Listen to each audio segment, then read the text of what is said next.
제가 예전에 보았던 한 영상이 생각나는데 그 영상에는 그 세네갈, 아프리카 세네갈에 살던 한 할아버지와 같은 모습을 가진 한 사람의 이야기가 기록되어져 있었습니다. 그분은 이제 세 명의 여자를 거느리고 또 많은 자녀를 낳아서 그렇게 살아가는 할아버지 같은 외모를 가진, 실제 나이는 50 조금 넘었나 그랬어요. 붉은 색깔, 붉은 빛깔이 나는 바다에 자신의 조그마한 배를 띄워놓고 하루 종일 소금을 이제 걷습니다. 이게 나무로 휘휘 휘저어서 소금을 만들어서 배에 실어요. 그래서 다 차면 배를 끌고 나와서 이제 다시 쏟아내고, 다시 쏟아낸 배를 들고 나가서 이렇게 휘휘 휘저어서 소금을 걷는 그 사람. 매일 반복적인 삶을 살면서 또 그 소금물이 눈에 들어가서 점점 이제 시력이 잃어져 가는데도 그는 계속 그 삶을 반복적으로 살아갑니다. 첫째 딸이 20살인데 이제 시집을 가서 아이를 낳고, 이제 뭐 아프리카의 전통에 그런 게 있대요. 잠깐 이제 처가, 그러니까 자기 본가죠. 여자에겐 본가로 이제 왔습니다. 그런데 너무 가난하다 보니까 오는 차비는 있는데 갈 차비가 없는 거죠. 그래서 아버지랑 계속 이제 나 집에 가야, 이제 다시 시댁, 우리로 따지면 시댁이죠. 그러니까 남편 있는 집으로 가야 되는데 차비가 없다. 그래서 그 딸을 낳은 이제 첫째 부인이죠. 첫째 부인하고 이제 계속 그 얘기를 해요. 돈 있냐 없냐.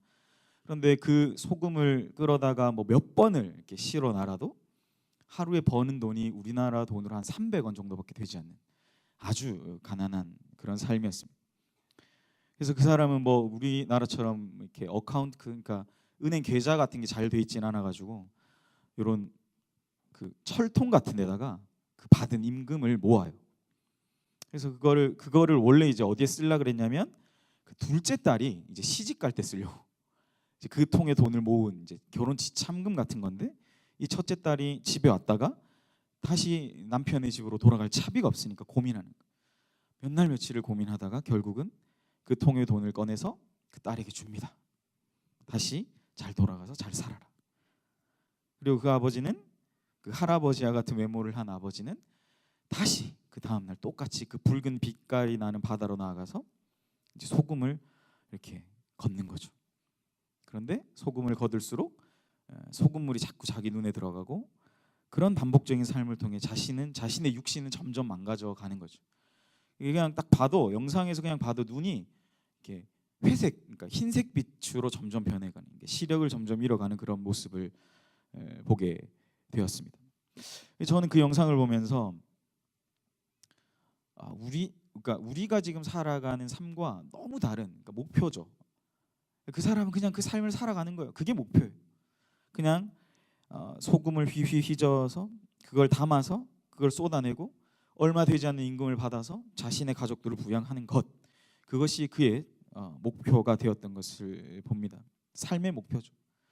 우리가 볼 때는, 영상으로 볼 때는 그 삶이 너무 어리석어 보이고, 왜 저렇게 이렇게 그 쇠통에 돈이 있는데 치료를 받지 않을까, 뭐 이런 여러 가지 생각들을 할 수 있지만, 그는 그냥 그렇게 자기 아버지가 살아왔고 할아버지가 그렇게 살았기 때문에 그 삶을 그저 그렇게 살아가는 모습을 보면서 저는 좀 복잡하지만 다양한 생각들을 하게 됐어요. 삶이 뭘까? 인생이 뭘까?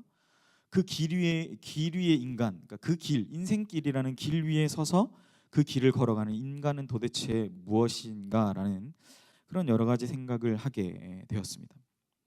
저는 오늘 말씀을 준비하면서 그런 목표, 인간은 누구나 살아가는 목표가 너무나 중요하죠. 때로는 우리는 이 목표를 이루기 위해, 그죠? 제가 앞에 언급했던 그분과는 좀 다르게 그 목표를 향하는 길이 아니면 다른 것은 다 외면할 만큼 이기적으로 살아갈 때가 있다라는 사실입니다. 숭고한 어떤 의미보다는 나의 어떤 목표를 위해 살아가는 모습들, 반드시 이것은 이루어져야 한다는 그러한 강박 때문에 그 목표하는 것에 우리 스스로를 얽매이게 하는 그러한 삶을 살아가면서도 우리는 그 목표를 향하여, 내가 정한 그 목표를 향하여 달려가는 모습을 보게 된다라는 사실이죠. 성경은 늘 우리에게 그렇게 말합니다. 진리를 알면, 그죠? 진리가 너희를 자유케 할 것이다. 여러분 어떠세요? 혹시 진리의 말씀을 알고 자유함 가운데 잘 살아가고 계십니까? 살림살이나 나아지셨나요? 어떻게 매일매일의 삶이 주 안에 은혜 가운데 살아가고 계십니까? 하나님은 어쩌면 우리에게 예수 그리스도를 보내시고 그 예수로 말미암아 새 생명을 주시고 우리로 하여금 일상생활의 이 치열한 전투와 같은 삶을 매일 반복적이고 너무 가기 싫은데, 출근하기 싫은데, 그런데 내 뺨을 때리면서 잠을 깨어가면서 우리의 일상을 치열하게 살아가게 하시는 그러한 하나님의 뜻이 있는 것이죠. 그런데 우리는 그 일상의 치열함 가운데 왜, 무엇이, 그리고 진리 가운데 자유함이 무엇인지를 늘 생각해 보아야 할 것입니다. 어쩌면 이러한 예수의 뜻, 진리라고 말하는 예수님의 뜻을 제대로 알지 못했던, 제가 지난주도 말씀드렸고 그 지난주도 말씀드리고, 실패한 이 우리가 왜 이 세상 가운데 거하고 있는지에 대한 분명한 질문과 답을 하지 못하는, 여전히 예수님을 3년 반이나 따라다녔지만 내가 도대체 어떤 길을 가고 있는지를 몰랐던 그 제자들의 모습과 그 제자들이 어떻게 이것을 탈피할 수 있었는지를 오늘 본문의 말씀을 통해서 잠깐 살펴보기를 원합니다.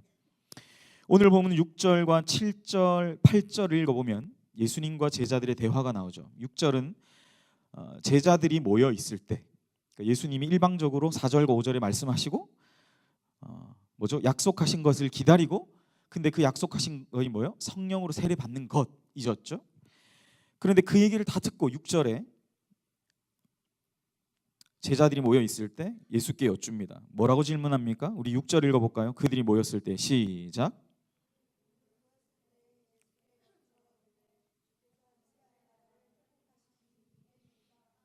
네, 이때는 언제일까요? 그들이 모였을 때 예수께 여쭈어 이르되 주께서 이스라엘 나라를 회복하심이 이때니까라고 물었습니다. 이때니까, 그죠? 이때는 언제일까요? 이때 이스라엘 나라를 회복하심이 이때입니까? 이때는 바로 앞절인 5절에 말씀하신 약속하신 성령으로 세례를 받을 때일 겁니다.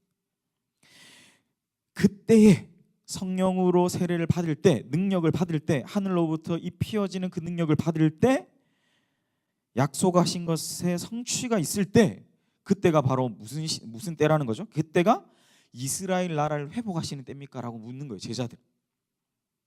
제자들이 기대했던 예수님, 그 예수님은 바로 이 이스라엘 나라를 회복하시는 정치적인 메시아로서의 예수님, 강대한 제국 로마에 맞서서 분연하게 일어나서 모든 적들을 다 섬멸하실 예수님, 다시 한번 다윗과 솔로몬 시대의 그 영광을 재현하는 것, 그것이 바로 유대인들이 기대했던, 지금 그들이 모였을 때 말하는 이 그들이 여전히 예수께 원하고 있는 것은 바로 이 이스라엘 나라를 회복,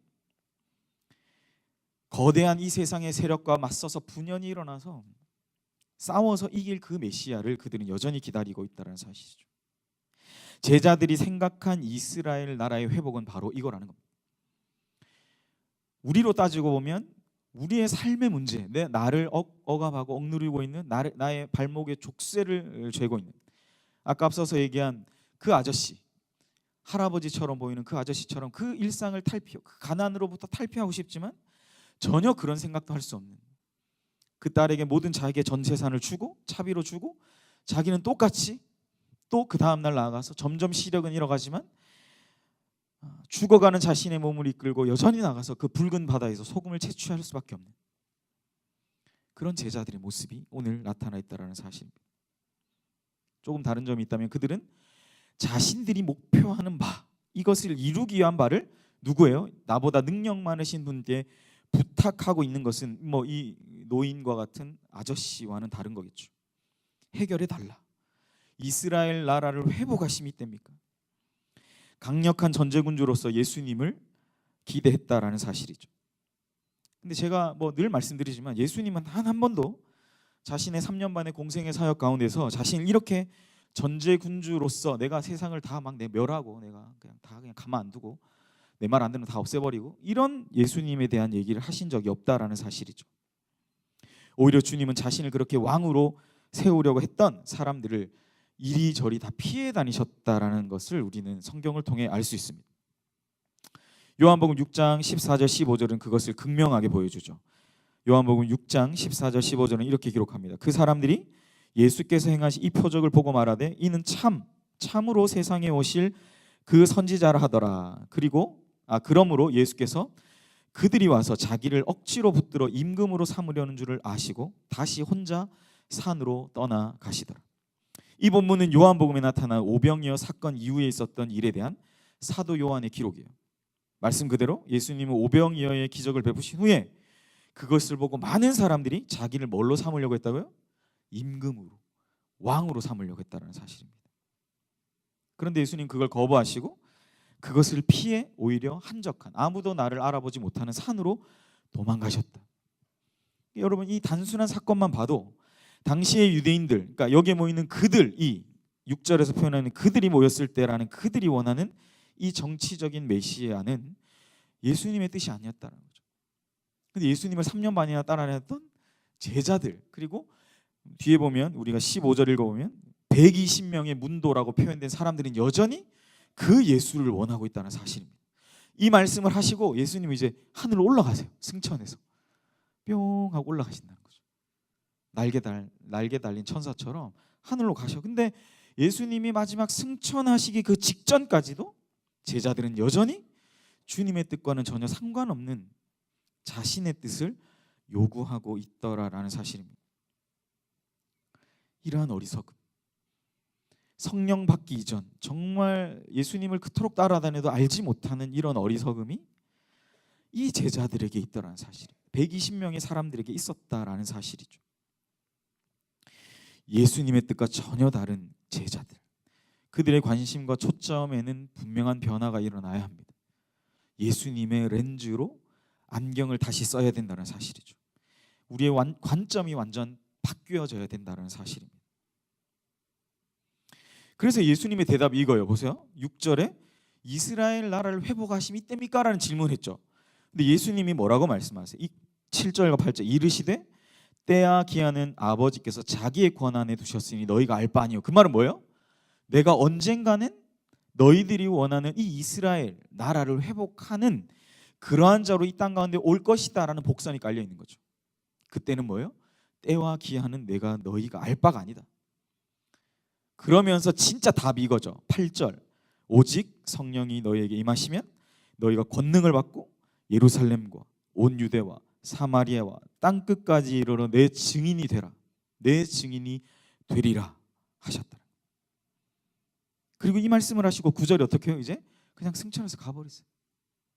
님은 먼 곳에. 제자들이 이제 황당했을 거야. 이 얘기가 갑자기 뿅 하면서 가버렸어. 승천해서 갔어 그냥. 그런데 뭐예요? 아시어서 하늘 보니까 뭐예요? 흰 옷 입은 사람 2명이 야, 왜 쳐다봐? 가신 그대로 다시 올 거니까 걱정하지 마. 이건 뭐 나중에 보겠지만 아주 이게 초대교회에 있어서는 그들이 당한 엄청난 핍박과 그 고난의 환경을 이겨낼 수 있는 그런 유일한 말씀이 됩니다. 이 말씀이 11절 하늘로 올라가신 그대로 다시 오실 거예요. 다시 돌아가면 주님은 우리에게 원하시는 건 내 증인이 되라. 근데 뭐예요? 우리가 성령 세례를 받고 권능을 받고 능력 받아서 그 권능이 너에게 임하고 그 권능을 받아서 너희는 예루살렘과 온 유대와 사마리아와 땅끝까지 이르러 내 증인이 되라. 뭐 영어로 찾아보니까 be my witness, 내 증인, 내 증거자가 되라라고 말씀하셨다는 거죠. 이 사람들은 가능하죠, 안 그래요? 왜 가능합니까? 3년 반이나 주님 따라다녔잖아요. 눈으로 봤잖아요. 그 사람이 무슨 일을 했는지를. 그런데도 이 사람들이 진짜 증인이 되지 못하고 있죠. 그죠? 그러니까 사실은 우리가 예수님 증인 된다는 건 정말 쉽진 않은 거예요. 사실 쉽지 않습니다. 그런데 여전히 동일하게 이 1차적 청중, 그러니까 성경에 기록된 이 120명의 문도에게 하신 내 증인이 되라라는 이 주님의 명령은 여전히 우리에게도 적용된다라는 것입니다. 내 증인이 되리라. 주께서 이스라엘 나라를 회복하시면 이때입니까? 라는 질문에 대한 답이에요. 내 증인이 되라. 잘만 이렇게 생각하면 할수록 이게 무슨 대답이지라는 생각이 안 드세요? 근데 진짜 웃긴 건 예수님이 이런 얘기를 되게 많이 하세요. 제자들이 묻는 질문과 전혀 딴 얘기 같은 얘기를 많이 하십니다. 근데 그걸 언제 알게 돼요? 성령의 세례를 받을 때, 성령의 권능이 임하게 될 때, 12 제자가 12 사도로 바뀌고 우리가 지금은 전혀 이게 이해가 안 되지만 우리가 정말 하나님 하늘로부터 이 피어지는 권능을 받게 될 때 어쩌면 우리가 보지 못했던 것을 보게 되는, 나중에 우리가 9장에서 보겠지만 사울이 그 눈에서 비늘 같은 것이 벗겨지고 주님의 권능을 덧입게 되는 것을 보게 되는 것, 그러한 일들이 우리에게 일어나야 된다는 사실입니다. 너무나 중요해요. 제자 같은 실수와 실패를 왜 기록했을까요? 베드로가 지난주 여러분 명절 때 몇 번 안 오셨지만 그 변화산에서 엉뚱한 질문했잖아요. 내가 이렇게 하겠다.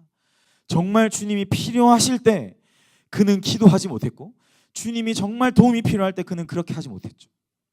그런데 주님이 그럴 필요 없다라고 말할 때 그는 엉뚱한 힘을, 그 에너지를 쏟고 있다라는 사실을 우리는 기억해야 돼요. 여러분이 정말 주님을 위해 에너지를 쏟아야 할 곳이 어디일까요? 당장 알바하고 당장 학업에 학점이 중요하고 내가 평생 일할 직장, 그 일이 중요합니다. 제가 이게 틀렸다는 거 아니에요. 그런데 정말 여러분이 가고 있는 그 길이 내 증인이 되리라라고 말씀하신 주님이 명령하신 이 길 위에 서 있는지를 우리는 날마다 한 번쯤은 돌아보고 생각해 보아야 한다는 사실입니다. 이 모든 것도 하나님의 섭리하심 가운데 있죠. 여러분, 우리가 직장 다니고 알바하고 학업하고 학점 따고 이 모든 것이 하나님의 섭리하심, 하나님의 손아래 있다는 얘기예요. 이거 제가 무시하는 거 아닙니다, 여러분. 사랑하는 청년 여러분, 당장 내가 처한 현실에 이 변화를 따라가는 것이 너무나 중요한 시대에 우리가 살아가지만, 그래서 제가 아까 앞서 말씀드린 대로 자기 자식을 위해 3명의 처와 그 아이들을 먹여 살리기 위해 살아갔던, 사실 우리가 그거 보면 좀 불쌍해 보이지 않아요? 저런 인생 어떻게 살아가지? 근데 여러분, 조금 다르지만 우리도 사실은 주님 안에 그런 영적 눈이 열리지 않으면 그와 비슷한 삶을 살아가는데 모르는 거죠. 내가 도대체 어떤 길 위에 서 있는지, 내가 어떠한 삶을 살아가는지, 어떤 가치를 가진 존재인데, 내가 어떤 가치를 가진 존재인데 어떤 삶을 살아가는지를 전혀 우리는 알지 못한 채 살아갈 수 있더라라는 사실입니다. 보여주지 않으면 믿지 못하는 시대, 우리가 잠잠히 이 시간 주님의 뜻을 생각하며 제자들에게 하신 이 말씀을 다시 한번 우리의 가슴에 새겨야 될 줄 믿습니다. 내 증인이 되라. Be my witness. 발음 별론가요? 본문에 따르면 예수님의 뜻은 이거죠. 성령의 충만을 받고 성령의 권능을 받고 예수의 증인이 되는 것, 예수께서 여러분에게 하신 일들의 증거자가 되는 것. 꼭 여러분 가서 사형리처럼 구원받은 4가지 원리 영적 이런 게 여러분 증인이 되는 거 아니에요. 여러분의 삶 가운데 그 증인으로서의 삶을 살아가는 것, 여러분 각자가 한번 정해보세요. 임원들 사이에서 나왔던 얘기가 10월 중에 우리가 전도 한번 나가야 된다 하던데, 여러분 전도 별겁니까? 그냥 저는 전도 우리 교회 표시할 수 있는 거 쪽지 하나 붙이고, 여러분 요즘 사람 좋아하는 거 있잖아요. 17차 같은 거 막 나눠줘. 그 전도 아니에요? 아니, 그러니까 제가 드린 아이디어예요. 아니 굳이 전도를 사랑하는 형제 여러분, 자매 여러분, 하나님은 당신을 향한 위대한 계획이 이런 사형리를 꼭 전해야 전도입니까? 연희교회가 여기 있습니다라는 거 알려주는 거 전도 아니에요? 난 연희교회니까 너무 좋다, 연희교회니까 너무 싫다 이러면 이제 전도 못하겠지만, 여러분 그거 전도 아니에요? 굳이 가서 우리가 뭐 얘기해야 됩니까? 그 사람들한테 우리 교회가 여기 있고 예수가족 청년부가 여기 있다, 그 존재 자체의 사실을 알리면 그 전도 아니에요? 우리가 할 수 있는 전도를 하자고요. 아이스크림 들고 나가서 아이스크림 나눠주면 전도해도 되고, 너무 전도를 어렵게 생각하지 않기를 축복합니다. 어제도 전도 얘기가 임원에 잠깐 나왔는데 바로 짬당했어요. 이렇게 막. 제가 왜 그러냐, 짬당한 이유를 알겠더라고요. 전반기에 보니까 어마어마하게 전도를 하셨더라고요. 그래서 모르겠네, 나도 나가서 그렇게 내가 목사라도 제가 목사인데요 하고 그 얘기 들어달라면 요즘 사람 들어주겠어요, 여러분? 안 들어줘요. 얼마나 바쁜데요. 근데 음료수 나눠주면 받아갈까 안 받아갈까? 그리고 그 쪽지 보고 통 버릴 수 있어도 우리 교회 있다라는 거 알 수 있을까 없을까요? 그러니까 전도는 그렇게 시작하는 거, 우리가 할 수 있는 것부터 증인의 삶을 살아가는 거죠. 너무 어렵게 생각하지 마시기를 축복합니다. 전도 할 거야 안 할 거예요?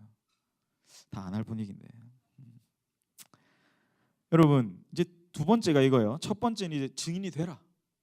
제자들이 엉뚱한 질문에 대한 답이 증인이 되라죠. 이제 제자들은 엄청난 박탈감 가운데 서 있습니다. 왜요? 주님이 그 얘기를 툭 던지고 자기는 가버렸어. 휘 하고 올라가 버렸어. 대꾸도 안 하고 휙 가버렸어. 자기 할 말만 하고.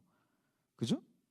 그 이후로 2000년간 안 오셨어요. 지금 AD 2000년, 2100년을 향해 가고 있는 시대에도 아직 예수님 안 오셨거든요. 예수님의 승천으로 제자들은 엄청난 박탈감 가운데 있었을 거예요. 그 공백 어떻게 메우지? 야, 우리가 주님처럼 할 수 있을까? 어떡하지? 라는 그런 고민이 분명히 있었을 겁니다. 이제 우리끼리 어쩌지? 라는 생각이었을 거예요. 예수님이 하신 말씀도 있어. 기억이 나. 근데 그게 뭔지도 잘 모르겠어. 그 모르겠는 사람이 120명이 앉아 있는 거예요. 지금 여기에. 아무튼 생각이 복잡했을 것 같아요. 예수님은 하늘로 가버리셨어요. 남겨진 자들의 숙제는 이제 뭡니까? 그 주님이 말씀하신 약속하신 것을 받는 거죠. 약속하신 것을 받는 거죠. 그 약속하신 것이 뭡니까? 오늘 일가 GBS에 물어봐요. 정답을 잘 준비해 가세요. 우리가 그걸로 이렇게 가족장들끼리 얘기한 게 있어요. 이거 이제 잘 얘기해야 돼요, 여러분. 약속하신 것이 뭐냐 이렇게 얘기했을 때 잘 대답 못하면 이제 신천지가 될 수 있어요. 여러분, 이 약속하신 것을 받는 게 마지막 숙제라는 겁니다. 과제예요, 과제.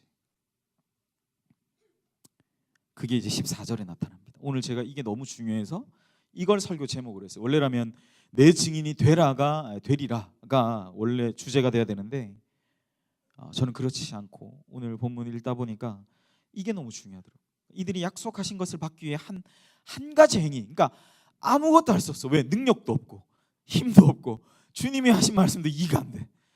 뭐 엄청나게 얘기, 뭐 3년 반 동안 엄청 뭐 많이 얘기했는데 기억이 아무것도 안 날 것 같기도 하고 막 잘 모르겠어. 그냥 아무것도 할 수 없을 때, 내게 아무런 힘이 없을 때, 내게 아무런 능력이 없을 때, 내가 아무것도 할 수 없는 하나님 전적으로 무능한 상태요라고 할 때 사도행전은 무려 32번에 걸쳐서 이걸 얘기하고 있어요. 14절 우리 다 함께 읽어보겠습니다. 14절 시작. 여자들과 예수의 어머니 마리아와 예수의 아우들과 더불어 마음을 같이하여 오로지 기도에 힘쓰더라. 여러분, 제 설교 제목이라서 계속 말씀드렸죠. 아무것도 할 수 없을 때, 내가 전적으로 무능하다라고 말할 때 우리가 정말 예수를 믿고 예수를 알고 그 능력을 믿는 자들이라면 할 수 있는 건 기도밖에 없습니다. 이 120명의 사람이 할 수 있는 건 이제 아무것도 없어요. 왜요? 능력의 근원이라고 생각했던 그 예수께서 어디요? 가버리셨어. 님은 먼 곳에. 아무 말도 안 하고 그냥 가버렸어. 내 증인이 되란 말만 하고 가버렸다니까. 예수님이 뒤도 안 돌아보고 이 나쁜 이 남자, 내게 아무런 말도 하지 않고 가버린 남자. 그들이 할 수 있는 거 이제 아무것도 없습니다. 기도밖에는 아무것도 없었어요. 오로지 합심하여 120명이 한 곳에 모여 합심하여 오로지 기도에 힘쓴 것 외에 아무것도 할 수 있는 게 없었다는 사실. 뭐 제가 주석도 찾아보고 했더니 이 기도에 힘쓰다, 그러니까 기도하다, 그러니까 사도행전에만 32번이 나온다. 그러니까 사도행전에 가장 중요한 건 기도 사역, 두 번째는 성령 사역. 기도와 성령이 결코 뗄 수 없는 관계다. 이제 우리가 사도행전을 계속 보게 되겠지만 아마 반복적으로 이건 나타날 겁니다. 우리가 아무것도 할 수 없을 때, 내가 아무런 재능이 없다라고 생각될 때, 내가 일상생활의 전투와 같은 삶에서 완전히 궁지의 코너에 몰려 있을 때, 여러분, 우리는 기도 외에 사실 할 수 있는 게 별로 없다. 저는 사실 목회자로 부름받기 전에 뭐 이런 생각 해본 적이 있어요. 교회에서 계속 있고 사람들 만나고 말씀 배우고 찬양하고 기도하고 은혜 받고, 그냥 이렇게만 살 수 있으면 너무 좋겠다. 그래서 한 가지, 뭐 이 얘기 한번 한 적 있는지 모르겠는데 저는 교회에서 밥만 해주면 나는 교회에 계속 있고 싶다였어요. 그러니까 성전에 정말 문지기가 되고 싶다. 시편 읽는데 정말 그런 사람이 있더라고요. 밥만 먹여주면 나는 그냥 교회에서 계속 있고 사람들 만나고 말씀 배우고 찬양하고 기도하고 은혜 받고, 밥만 먹여주면 난 그렇게 하고 싶다. 뭐 소박한 꿈이었던 것 같아요. 근데 요즘 이 밥 먹여주는 게 제일 힘든 것 같더라고요. 밥 해주는 거. 되게 어려워하시고 권사님들이. 어쨌든 뭐 그랬습니다. 제가 뭐 처음 신앙생활 예수님 만났을 땐 밥을 잘 해주셨거든요. 뭐 그리 변변치 않고 김치 한 가지 있었지만 교회 늘 이렇게 밥을 해주는 분들이 있었어요. 그래서 그때는 참 교회가 그죠, 좀 푸근한 밥을 해준다는 게 그래서 참 좋은 느낌이 있었던 기억이 있습니다. 어쨌든 여러분, 이 제자들과 남겨진 120명이 할 수 있는 것, 성전에 모이진 않았죠. 마가의 그 다락방 한 곳에 모여 그들이 할 수 있는 건 이 하나님의 은혜를 기억하고 그들이 말씀을 다시 한번 돌아보고 예수님이 전했던 그 기억하셨던 말씀들 막 그냥 다다다다다 던졌던 얘기를 뭐요? 자꾸 이렇게 생각하는, 복기해 보는 것밖에 없었던 거죠. 40일 동안 함께 하시고 이제 열흘 남짓 이후에 성령이 강력한 역사하심 이전에 그들이 할 수 있는 것 바로 이거밖에 없었다는 사실. 우리는 기억해야 됩니다. 주님이 보여주신 모범처럼 기도 외에는 다른 이유가 나갈 수 없다. 그래서 그들은 기도하기에 전념했어요. 하나님의 능력 외에는 다른 방법이 없다. 내 삶이 뭔가 어그러져 있다면 그 삶으로부터 벗어날 수 있고 내 삶이 다시 한번 신앙의 정유치를 가질 수 있는 건 기도 외엔 다른 이유가 없다. 하나님의 능력 외엔 다른 방법이 없다. 하늘로부터 입혀지는 그 능력을 받는 것 외에는 다른 방법이 없다. 그것이 오늘 말씀의 결론입니다. 사랑하는 여러분, 말씀을 정리할게요. 길을 잃었을 때, 그죠? 어디로 가야 될지 모를 때, 너무나 막막한 상황들을 만났을 때, 내가 목표한 것이 버겁게 느껴질 때, 성경은 우리에게 기도하기를 원해요. 기도 외엔 다른 이유가 없다. 이 길이 맞나? 이 남자가 맞나? 이 여자가 맞나? 내가 택한 이 직장이 맞나? 라는 그런 고민들 가운데, 그런 의심이 들 때 우리는 기도해야 합니다. 다른 방법이 없어요. 왜요? 성경은 우리에게 기도 외엔 다른 이유가 없다라고 말씀하셨기 때문에. 오늘 그래서 이 120명 12제자와 그들을 중심으로 한 예수님을 가까이 가장 지근거리에서 만났던 120명은 오로지 기도에 힘쓰고 있습니다. 오늘 이 말씀을 듣는 저와 여러분에게 이번 한 주간 여러분의 삶 가운데 다시 한번 이 무너졌던 신앙의 기틀을 회복하는 것, 우리의 삶에 뭔가 맞지 않는 것들을 발견할 때 다시 한번 우리에게 이러한 기도에 다른 이유가 없음을 기억하면서 하늘로부터 덧입혀지는 그 능력을 사모하는 복된 예수가족 우리 모든 지체들 되시기를 간절히 축복합니다. 이 시간에 우리 함께 찬양할까요? 저는 이 찬양을 참 좋아해요. 기도하기 전에 좀 빠른 찬양이긴 한데 우리 주님이 우리에게 새 힘을 주신다라는 찬양입니다. 새 힘 얻으리 주를 바랄 때, 주를 바랄 때, 주를 바랄 때. 주님이 우리를 통치하시고 소망 주시고 구원 주시는 주님이시다라는 사실을 우리 함께 찬양하면 좋겠습니다.